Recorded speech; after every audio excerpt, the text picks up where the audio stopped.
Everyone wants to own the land, but from the Sami perspective, I mean, it's impossible to own land. It's a part of the world that we all are living on. If you want a green economy, you will need more metals, and that metal has to come from somewhere. The reindeer is the backbone of Sami culture. We know how much a mine affects a reindeer herding community. They need this iron or the copper or whatever it is, so we have to move. Mining in Europe has been under pressure for decades. Of course we have impact on environment, but should we build our entire climate transition on metals being produced in other continents? We will pass a tipping point when it's not possible for the reindeers to survive anymore, and we will lose the entire Sami culture, and the last indigenous people of Europe will disappear.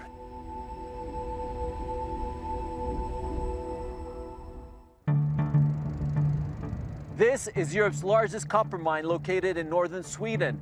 Copper, along with 33 other raw materials, is considered critical for Europe's economy, which is why in the next 5 years, governments across the bloc will be pushing for projects like this one on European soil.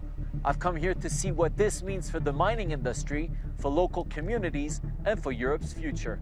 This is spring in north of Sweden for you. We produce around 45 million tons each year of ore, which being transported further down south in Sweden in order to be refined and sent to customers. Humans have been mining copper for thousands of years, but the energy and digital transitions have sparked an unprecedented interest for this metal, renowned for its remarkable conductivity of electricity. In Sweden, several projects are underway to tackle an anticipated 40% increase in global demand by 2040. The middle class continues to expand, and again, they demand copper. That's why copper is called Dr. Copper. It follows the growth of GDP in the world. Everything is being electrified, and everything will need copper. So we will demand more copper going forward. We have quite a weak copper production in Europe today. We are heavily reliant on other continents. We need to start expanding and developing new copper deposits. Expansion at Boliden is already underway. Another copper deposit right beside the main open pit will begin producing ore this year. But this excavation comes at a cost. Some 100 people living near the new pit, like Katarina, had to be relocated. Det har varit Davids kamp mot Goliat, att vi små fastighetsägare ska liksom försöka hävda oss mot det här stora bolaget som har alla resurser. Man vet att de har hur mycket pengar som helst, och ändå känner man att de i början försöker komma med skambud. After 6 years of tense discussions, Katarina finally struck a deal with Boliden and moved to a new home 30 kilometers away from the one that had belonged to her family for 5 generations. Rent materiellt sett så har vi fått en jättestor standardökning. Vi har ett nyare hus, vi har ett större hus, så det är jag glad för. Men jag säger fortfarande att vi är fortfarande förlorarna, för vi har tappat alla min sociala kontext. It was a nice place. I am announcing a European Critical Raw Materials Act. The story of Katarina and Boliden highlights the hurdles facing Europe's Critical Raw Materials Act, adopted by the European Parliament in late 2023. Copper, lithium, cobalt, and all 34 metals and minerals are now considered vital for electric batteries, renewable energy systems, and modern weapons. The goal is to meet their explosive demand by diversifying imports, increasing EU-made processing and recycling, and accelerating mining permits in Europe. By 2030, the EU aims to mine at least 10% of its annual consumption of raw materials, up from about 3% currently. For this Brussels-based researcher, this reflects a new political reality.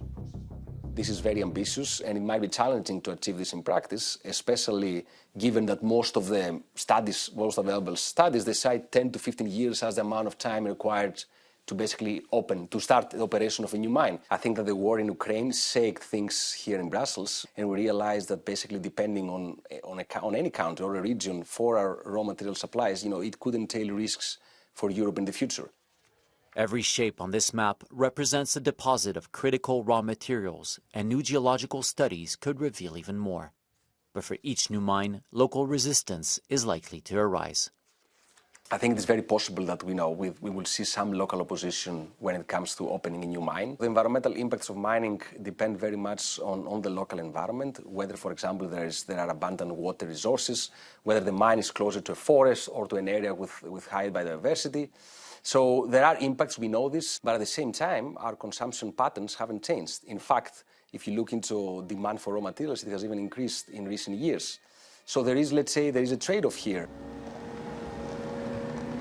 Back in northern Sweden, I meet with Niela Inga, a member of the Sami, the EU's only indigenous people. Their traditional land, spanning 4 countries, has been gradually fragmented by a combination of mining, logging, cities, and transport networks. For reindeer herders like Niela, this industrial development threatens not only their livelihoods, but also the entire Sami culture. Our migration routes that the reindeer uses has been cut off and moved bit by bit. In Sweden, you are killing indigenous people. You're not shooting them, but you're taking away their opportunity to continue with their traditional lifestyle. One mining company especially has shaped the landscape and the history of this region, the state-owned LKAB. Their underground iron ore mine in Kiruna, active since the late 19th century, is the largest in the world. But another discovery right outside Kiruna has put Sweden at the heart of Europe's scramble for the planet's declining resources. We have discovered the largest deposit of REEs within Europe. REEs, or rare earth elements, are a subgroup of strategic metals with unique properties, found in many places around the world, but in very small quantities. Today, China is the undisputed leader in this market, providing Europe with nearly 100% of its REE needs. The EU is way too dependent on other countries for these materials. There is really a great potential for Europe to now take the lead in the green transition. We can reduce carbon footprint and strengthen our competitiveness at the same time.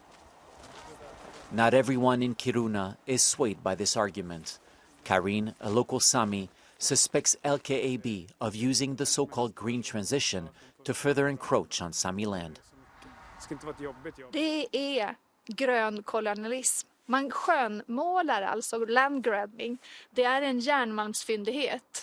Det är alltså ytterligare en sån här stor gruva som LKAB vill öppna. Sen råkar det vara så att det nu passar att även kalla den grön. Det var ju i samband med Sverige övertog ordförandeskapet i EU. Så naturligtvis så var det ett presstrick. Men det var ju också ett sätt att sätta press på EU för att trycka fram den här Critical Raw Material Act. LKAB refused to be interviewed for this story, but Karin's opinion is shared by environmental NGOs who have criticized the industry's lobbying efforts to grant strategic mining projects a superior public interest than nature protection. Regardless of the next EU elections results, metals will remain a priority for Europe, potentially heightening tensions between energy transition and autonomy on the one hand and local environmental concerns on the other. De säger att de har sina gruvor för klimatets skull. Och det säger jag bara bullshit. De har sina gruvor för att tjäna pengar. Det är ingen som öppnar en gruva för att rädda klimatet. In the Western world, it's an abusive standpoint to say that we want all of that infrastructure here, but we should not produce any of the minerals here. If we want to change or save the planet, we have to change our way of living also. Do we need all this stuff? Do we need a new car? Do we need new phone every year? We are over-consuming, and that's the biggest reason why we have this climate collapse. Ultimately, in the face of this climate crisis, Europe will need to bridge competing interests as it navigates an uncertain transition from fossil fuel addiction to dependency on metals.